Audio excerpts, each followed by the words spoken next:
அவன் ரவுடி பையன் தானே. நக்கீர கோபால் அவன் வேறு யாரும் நீதி சொல்கிறோம். நாம் இப்படி வந்தால் நாடு நல்லா இருக்கும், இல்லைனா நான் சொன்னமா குட்டி சேவராக போயிடும். 11 மணிக்கு ஏன் வெளியே வரணுன்னு கேட்குறது இது கேவலமான ஆச்சு இல்லையா? நாங்கள் 26ல் பிடுங்கிறத இவங்க வந்து நட சொல்லுங்கள். உதயநிதி வந்து நெப்போ கிட்டன்னு ஒரு ஆதரவு சொல்லியிருக்காரு, எப்படி பார்க்குறீங்க? அது கரெக்டாக தான் சொல்லியிருக்காரு, அவர் தெளிவாக தான் சொல்லியிருக்காரு. அதை சொன்னது அந்த மாதிரி ஆளுங்க தானே அவருக்கு. அது கரெக்டான ஒரு பதில் தான் அதோ சார் சொன்னது. உதயநிதி போனால் ரோட் ஷோ போனாலும் கூட்டமே இல்லைன்னா சொல்லி கலாச்சிருந்தாரு. கண்டிப்பாங்க. நீங்கள் பாருங்கள், அந்த ரோட் ஷோ போகிறாங்க, அந்த காரு இது பண்ண யார் போகிறது, யார் பார்க்குறது, இப்படியே அப்படியே கை காட்டுறாங்கன்ட்டு யாராவது மக்கள் இருக்கிறாங்க. அப்படியே 1-2 பேர் இருந்தாங்கன்னா 200 கொடுத்து கூட்டின்னு வர ஆள்களாக மட்டும் இருக்குமாக்காண்டி உண்மையாக கட்சிக்காரங்க உண்மையாக அவங்கள பார்க்கணுன்னு யாருமே வரல. அதுதான் உண்மை. திமுக ஆட்சியில் பெண்கள் பாதுகாப்பு கண்டிப்பாக இல்லைங்க. இந்த கோயம்புத்தூர் பிரச்சனை பார்த்தீங்களா? 11 மணிக்கு ஏன் அவங்க வெளியே வரணுன்னு கேட்குறாங்க. நியாயமாக இது? பெண்கள் நம்ம நாட்டு போக்கு 11 மணிக்கு ஏன் வெளியே வரணுன்னு கேட்குறது இது கேவலமான ஆச்சு இல்லையா? அந்த கேள்வியே கேட்கக்கூடாது இல்லையா?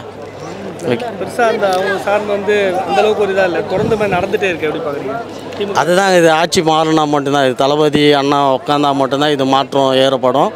அது வரலாம் இப்படி தான் இருக்கும், இப்படி தான் பண்ணுவாங்க. ஏன்னா எங்களாண்ட அதிகாரம் கிடையாது, யாரையும் போய் கேட்க முடியல. இப்போது சாதாரணமாக இப்போது போஸ்ட்டு கரூர் பிரச்சனைக்கு ஒரு போஸ்ட் ஓட்டினாங்க, அண்ணனை அரெஸ்ட் பண்ணோம் கைது பண்ணோன்னு. அந்த இடத்துல நான் போஸ்ட்டு கீழ்ச்சி ஒரு வீடியோ போடுறேன். அந்த போஸ்ட்டு கீழ்ச்சதுக்கு என் மேலே வந்து அவதூறாக டிஎம்கே பற்றி பேசுகிறாங்கன்னு 9 சிஎஸ்ஆர் போட்டுருக்காங்க. இப்படி தான் மிரட்டுறாங்க. ஆனால் எஃப்ஐஆர் ஃபைன் பண்ணல. ஏன்னா எஃப்ஐஆர் ஃபைன் பண்ணால் நாங்கள் ஏபி எடுத்துருவோம். ஆனால் நம்மளை மிரட்டிகிட்டே வைக்கணுன்றது இவன் திமுகவோட ஏற்பாடு.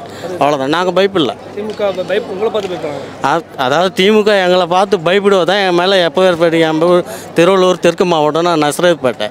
அவன் பயப்படுவ தானே என் மேலே எஃப்ஐஆர் போடல. எஃப்ஐஆர் போட்டால் நான் ஏபி வைக்கணும், அடுத்த கட்ட நகரத்துக்கு நான் தைரியமாக பார்ப்பேன்.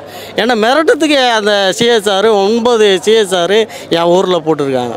அதுதான், இவங்க மிரட்டிட்டு தான் இருப்பாங்க. நாங்கள் இதுக்கெல்லாம் பயப்படுறாலும் நாங்கள் கிடையாது. செந்தில் பாலாஜி இதை பற்றிலாம் பேசியிருந்தாரு, அன்பில் மகேஷ் பற்றிலாம் எடுப்போம்.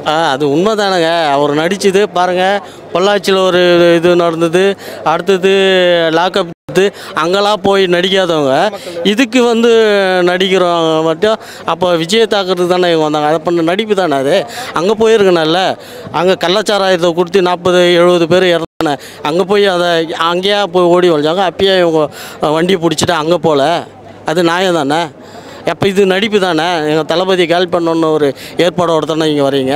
செந்தில் பாலாஜா 0 ஆகிடுவாங்க. அவங்களாம் அதான் பாட்டிலுக்கு 10 ரூபான்றாங்களா, அதுவே ஒரு மைனஸ் தான் அவருக்கு. புரியுதுங்களா? அவன் செந்தில் பாலாஜி ஒன்றுமே தியாகி கிடையாது. தியாகியே சொல்லுங்கள், அவரை பற்றி பேசலாம். அவனே ஒரு அக்யூஸ்டு. இன்னும் கேஸ் இருக்குது. கேஸோடு தானே. அந்த கேஸ் யார் கொடுத்தது? அதே முதலமைச்சர் தான் அவன் மேலே கேஸ் கொடுத்துட்டாரு. அது சொல்லுங்கள், அது நியாயமா இல்லையா? இது பொய்யா சொல்லுங்கள். நான் சொல்கிறது பொய்யா? கரெக்டு தானே? அவர் கொடுத்த வழக்கை முதல்ல அவரை தீக்க சொல்லுங்கள். செந்தில் அவளாம் ஒரு ஆளே இல்லைங்க. இப்போ அவங்களாண்ட இருக்கிறது பணம், எங்களாண்ட அது மட்டும் தான் இல்லை. ஆனால் அரசியல் ஆள வேண்டியது நாங்கள் தாங்க. மக்களுக்காக ஆள வேண்டியது வர வேண்டியது நாங்கள் தான். அவங்களாண்ட ஒரு பணம் மட்டும் தான் வச்சுருக்காங்கன்னா, பணத்தை வச்சுக்கிட்டு எத்தனை நாள் எவ்வளோ காலத்துக்கு இவங்க சாதிப்பாங்க பாருங்கள். மக்கள் பார்த்துருக்காங்க. 2026 நியாயம் கிடைக்கும், நீதி வெல்லும், தர்மமே மீதி வெல்லும். அவன் ரவுடி பையன் தானே. நக்கீர கோபால் அவன் வேறு யாரும் நீதி சொல்கிறோம். நாம் சொல்லுங்கள், யாருக்கோசம் இதுக்கு முன்னாடி யாருக்கோசம் வந்து பேசியிருக்கான்? அவன் எதுக்கோசம் வந்து பேசியிருக்கான்? அவங்களாம் திமுகவோட கையாளுங்க. அவனா ஏதோ பொட்டியை வாங்கிட்டு வேலை செய்கிறோன்னாக்காண்டி அவன் நியாயமாக மக்களுக்கோசம் பேச சொல்லுங்கள். மக்களுக்கோசம் பேச சொல்லுங்கள். நக்கீர கோபாலெலாம் மற்றனா பொது விஷயத்தில் எதுக்கு குரல் கொடுத்துருக்காங்க சொல்லுங்கள்? எதுக்கு குரல் கொடுத்துக்கிறாங்க? இப்போ அவங்க டிஎம்கே சப்போர்ட்டு, அவ்வளோதான். டிஎம்கே சப்போர்ட்டில் அவங்களுக்கு ஒத்துழைக்கிறாங்க, அவ்வளோதான். சீமான் கொஞ்ச நாளுக்கு முன்னே என் தம்பி வரட்டும் பார்க்கலான்னாரு. இப்போ அண்ணனை இப்போ ஒரு பிரச்சனையில் போய் ஒரு வீட்டில் எங்கே மதுரையில் ஆயிடுச்சு. நீ டெத்தான வீட்டுக்கு தானே நீ போனோம். முத்து இறந்துட்டாரு. நீ எங்கே போனோம் ஆதரவு தெரிவிக்க? அவன் பொண்டாட்டிக்கு போய் ஆதரவு தெரிவிக்கணும், அவன் பிள்ளைங்களுக்கு போய் தெரிவிக்கணும். இவனுங்க அதாவது இந்த முதலமைச்சருக்கு அவங்களுக்கு கனெக்ஷனே இல்லாத இருந்தது. நீ அங்கே எப்படி போய் ஆதரவு தெரிவிப்பீங்க? அப்போ நீ எதுக்கோ உள்நோக்கத்துக்காக தான் பேசுங்க. அங்கே போயிட்டு வந்தவனே தானே நீங்கள் தளபதியாக அதிகமாக எதிர்க்கிறீங்க. இது நியாயமா இல்லையா? என்ன புடுங்கினார்லாம் கேட்குறாங்க. யார் அவங்க கேட்குறாங்களா? நாங்கள் 26ல் பிடுங்கிறத இவங்க வந்து நட சொல்லுங்கள். நாங்கள் என்ன பிடுங்க போகிறோன்னு காட்டுறோம். 26ல் பிடுங்க போகிறோம். அதை வந்து நட்டு ஏறு உழுதி பயிர் வைக்க சொல்லுங்க. அப்போ தெரியும்.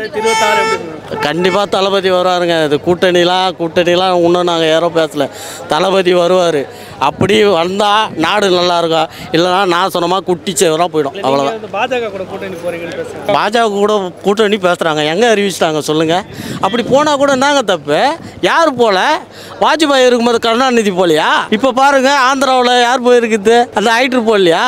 அவங்க கூட போனோன்னா தப்புன்ற சூழ்நிலையும் நேரம் காலம் தேடி வந்தார்னா கண்டிப்பாக எதுவும் என் தளபதி என்ன வழிகாட்டுறாரோ அந்த வழியில் நாங்கள் நிற்போம்.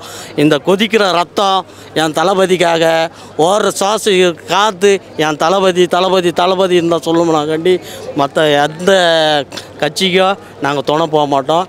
தளபதி உயிர் இருக்கிறவரையும் என் தளபதிக்கு வச்சுட்டோம் நாங்கள்.